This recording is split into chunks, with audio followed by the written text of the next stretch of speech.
ನಮಸ್ಕಾರ ಎಲ್ಲರಿಗೂ. ಬೆಂಗಳೂರಿಂದ ಮಾತಾಡ್ತಿದ್ದೀನಿ. ನಾನು ವೈಯಕ್ತಿಕವಾಗಿ ಡಿಸೆಂಬರ್ 1ನೇ ತಾರೀಕಿಂದ ಈ ಕ್ಯೂರ್ಸೆಲ್ ನ ಯೂಸ್ ಮಾಡ್ತಾ ಇದ್ದೀನಿ. ನನಗೆ ಡಿಸೆಂಬರ್ 1ರಿಂದ ಯೂಸ್ ಮಾಡ್ತಾ ಇದ್ದೀನಿ. ನವೆಂಬರ್ 23ರಲ್ಲಿ ನಂದು ಶುಗರ್ ಲೆವೆಲ್ನ ಡಯಾಬಿಟಿಕ್ನ ಟೆಸ್ಟ್ ಮಾಡಿದಾಗ ನಂದು 279 ಬಂತು.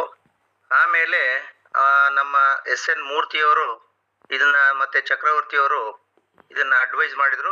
ಸೇಮ್ ಡೇ ನಾನು ತಗೊಂಡು ಪ್ರಾಡಕ್ಟ್ನ 1ನೇ ತಾರೀಕಿಂದ ಯೂಸ್ ಮಾಡಿದ್ದೀನಿ. ಇಲ್ಲಿವರೆಗೂ ನಾನು ಎವರಿ 20 ಡೇಸ್ ಒಂದ್ಸರಿ ಟೆಸ್ಟ್ ಮಾಡಿದಾಗ ನಂದು ತುಂಬಾ ಕಡಿಮೆಯಾಗಿ ಬಂದಿದೆ.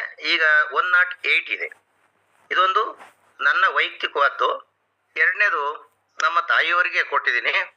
ನಮ್ಮ ತಾಯಿಯವರಿಗೆ 86 ವರ್ಷ.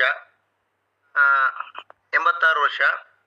ಅವರಿಗೆ ರೈಟ್ ಸೈಡ್ ಬ್ರಿಸ್ಟ್ನ ರಿಮೂವ್ ಮಾಡಿದ್ವಿ. 4th ಸ್ಟೇಜ್ ಕ್ಯಾನ್ಸರ್ ಆಗಿ ಇತ್ತು, ಮತ್ತೆ ರಿಮೂವ್ ಮಾಡಿಸಿದ್ವಿ. ರಿಮೂವ್ ಮಾಡಿಸಿದ್ರೆ ಡಾಕ್ಟ್ರು ಅವ್ರು ಯಾವುದೇ ಗ್ಯಾರಂಟಿ ವಾರಂಟಿ ಏನು ಕೊಟ್ಟಿರಲಿಲ್ಲ. ಅವರು ಒಂದು 6 ತಿಂಗಳು ಇರ್ಬೋದು ಮೆಡಿಸನ್ನು ಮತ್ತೆ ಊಟದಲ್ಲಿ ಮೇಂಟೈನ್ ಮಾಡಿ ಅಂತ ಹೇಳಿದರು. ಅದು ಸ್ಪ್ರೆಡ್ ಆಗ್ಬೋದು, ಲೆಫ್ಟ್ ಸೈಡ್ಗೆ ಹೋಗ್ಬೋದು ಅಥವಾ ಬೇಲೆ ಕೆಳಗಡೆ ಆಗ್ಬೋದು ಅಂತಲೂ ಹೇಳಿದರು. ಅದರಂತೆಯೇ ಅವ್ರಿಗೆ 6 ಮಂತಲ್ಲಿ ಮತ್ತೆ ಕೋಮಾಗೆ ಹೋದರು.